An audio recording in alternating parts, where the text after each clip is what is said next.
और चलिए अब बात करेंगे कंगना की, क्योंकि कृषि कानून को लेकर कंगना रनौत के बयान पर सियासत थमने का नाम ही नहीं ले रही। हालांकि इस मामले में कंगना रनौत की तरफ से सफाई बाकायदा आ चुकी है, लेकिन मामला हरियाणा चुनाव की तपिश से जुड़ा हुआ है और इसीलिए राहुल गांधी से लेकर अरविंद केजरीवाल तक की इस पूरे मामले में एंट्री हो गई है, जबकि बीजेपी पहले ही कंगना के बयान से किनारा कर चुकी है।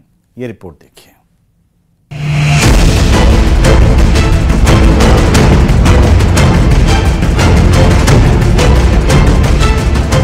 कृषि कानूनों की बहाली का सुझाव देकर बीजेपी सांसद कंगना रनौत ऐसी फंसी हैं कि अपने ही बयान पर सफाई के बावजूद न सिर्फ उन्हें घेरा जा रहा है, बल्कि पूरी बीजेपी को लपेटा जा रहा है। ये बीजेपी के जो लोग होते हैं, ये आइडियाज को टेस्ट करते रहते हैं। ये किसी से कहते हैं कि आप ये आइडिया पब्लिक में रखिए और फिर रिएक्शन देखते हैं। यही हुआ है। उनके एक सांसद ने किसान कानून, जो काले कानून थे, उनको रिवाइव करने की बात की। क्या वो किसान के कानून रिवाइव करेंगे या नहीं? और अगर करेंगे तो फिर मैं आपको गारंटी दे रहा हूं कि इंडिया गठबंधन पूरा इनके खिलाफ खड़ा हो जाएगा। और आइए अब आपको सुनवाते हैं कि आखिर कंगना रनौत ने बयान की सफाई में क्या कहा। नमस्ते दोस्तों, पिछले बीते कुछ दिनों में मीडिया ने मुझसे फार्मर्स लॉ पे कुछ सवाल किए और मैंने ये सुझाव दिया कि किसानों को फार्मर्स लॉ वापस लाने का प्रधानमंत्री जी से निवेदन करना चाहिए। मेरी इस बात से बहुत सारे लोग निराश हैं और डिसअपॉइंटेड हैं। जब फार्मर्स लॉ प्रपोज हुए थे तो हम बहुत सारे लोगों ने जो है उनका समर्थन किया था, लेकिन बड़ी ही संवेदनशीलता से और सहानुभूति से हमारे माननीय प्रधानमंत्री जी ने वो लॉज जो थे वापस ले लिए थे। और ये हम सब कार्यकर्ताओं का कर्तव्य बनता है कि हम उनके शब्दों की गरिमा रखें। मुझे ये बात भी ध्यान रखनी होगी कि मैं अब एक कलाकार नहीं, भारतीय जनता पार्टी की कार्यकर्ता हूं और मेरे ओपिनियंस अपने नहीं होने चाहिए, वो पार्टी का स्टैंड होना चाहिए। तो अगर मैंने अपने शब्दों से और अपनी सोच से किसी को डिसअपॉइंट किया है, मुझे खेद रहेगा। I take my words back. Thank you. दरअसल हरियाणा चुनाव के बीच कंगना रनौत ने कृषि कानूनों की बहाली का सुझाव दिया था, लेकिन ये बयान ही उनके गले की फांस बन गया। खुद पार्टी भी उनके बयान से किनारा कर चुकी है। तमाम सोशल मीडिया प्लेटफॉर्म्स पर कंगना रनौत जी, जो कि भाजपा की सांसद नेत्री हैं, उनका एक बयान 3 कृषि कानूनों को लेकर, जो कि पहले वापस लिए गए थे, चल रहा है। मैं बिल्कुल स्पष्टता से कहना चाहता हूं, ये बयान कंगना रनौत जी का व्यक्तिगत बयान है एवं भारतीय जनता पार्टी की तरफ से ना कंगना रनौत जी ऐसा कोई बयान देने के लिए अधिकृत हैं और ना ही उनका बयान, जो पार्टी की सोच है 3 कृषि कानूनों को लेकर, उसको दर्शाता है। इसलिए उस बयान का हम खंडन करते हैं। लेकिन विरोधियों के लिए बड़ा मौका था, इसलिए कंगना के कंधों पर सियासी बंदूक रखकर पीएम मोदी को टारगेट किया जाने लगा।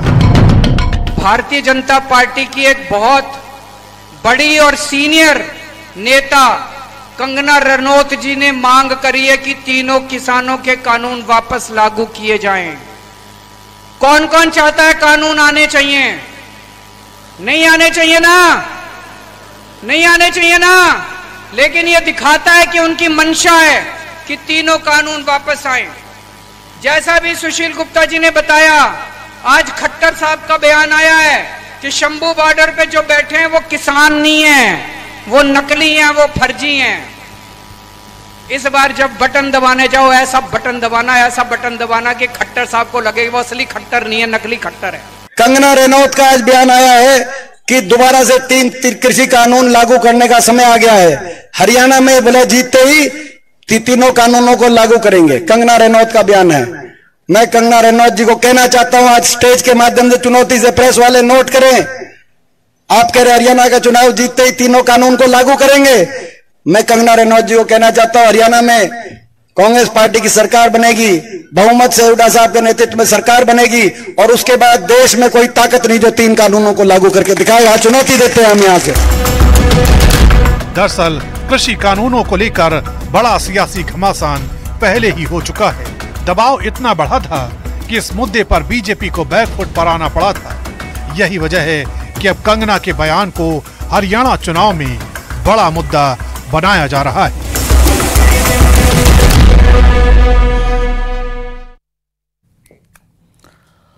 तो वहीं जब जेलेंस्की संयुक्त राष्ट्र में भाषण दे रहे थे तभी पुतिन ने यूक्रेन के सबसे खतरनाक मोर्चे पर 42 मिसाइलों से हमला कर दिया।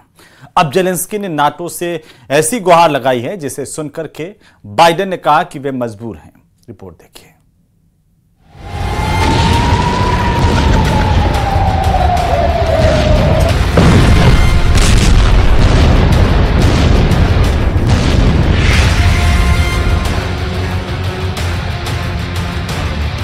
War can't be calmed by talks. Action is needed. Putin के खिलाफ जेलेंस्की के सुपर 11। रूस को फोड़ेंगे 3 एटमी पावर।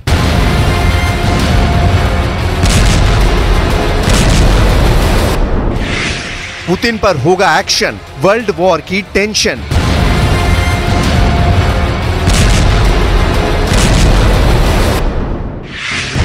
यूक्रेन रूस से अकेले युद्ध में जूझ रहा है। 943 दिन से चल रहे युद्ध में अब तक यूक्रेन डटा हुआ है, लेकिन अकेले ये जंग अब यूक्रेन पर बहुत भारी पड़ रही है।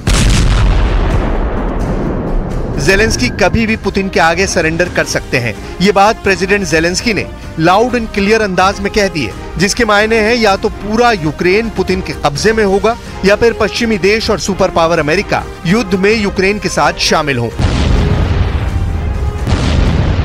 यूएन में पुतिन आर्मी को पीटने का प्लान बना है। जेलेंस्की पुतिन को हराने का road map president Joe Biden से शेयर कर रहे हैं। उनके इस प्लान पर कई पश्चिमी देशों ने भरोसा भी जताया है। संयुक्त राष्ट्र के मंच पर जो चल रहा है उससे बढ़ के पुतिन ने यूक्रेन में कोहराम मचा दिया है।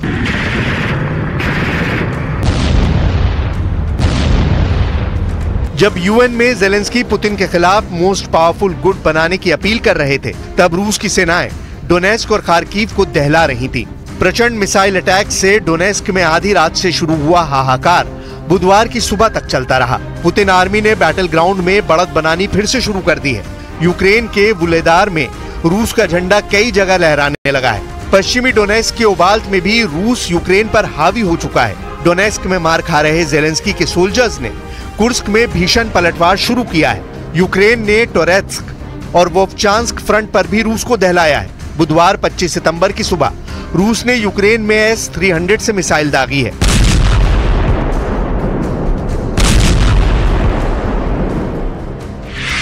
एंटी एयरक्राफ्ट सिस्टम S-300 से रूस ने खार्किव और ओडेसा में धमाके किए हैं। पुतिन आर्मी ने ओडेसा में 4 X-59x69 गाइडेड एविएशन मिसाइलें भी दागी हैं।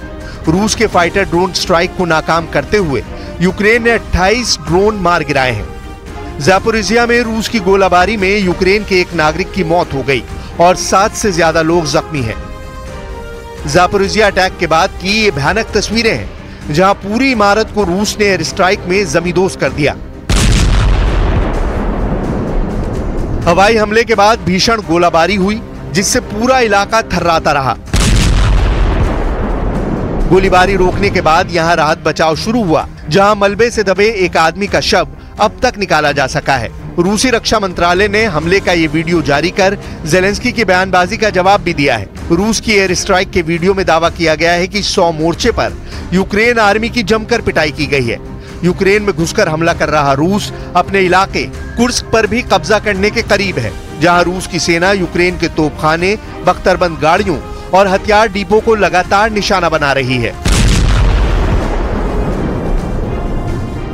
रूस के हमले कितने हाहाकारी और अचूक हैं, उसे भी देखिए।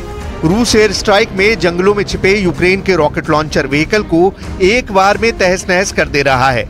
एयर बैटल में यूक्रेन के जंगी जेट भी मिसाइल अटैक से रूसी सेना धुआं धुआं कर दे रही है। मतलब ये कि यूक्रेन युद्ध में पस्त होने ही वाला है।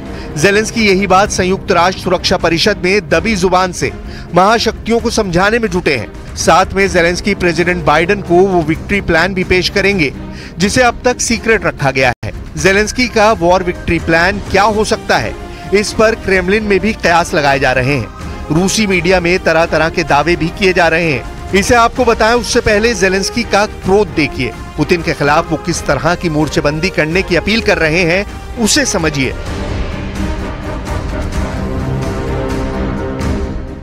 Putin has broken so many international norms and rules that he won't stop on his own. Russia can only be forced into peace. And that is exactly what's needed, forcing Russia into peace as the sole aggressor in this war, the sole violator. और special report में अभी के लिए फिलहाल इतना ही। आप देखते रहिए न्यूज़ 18 राजस्थान। नमस्कार।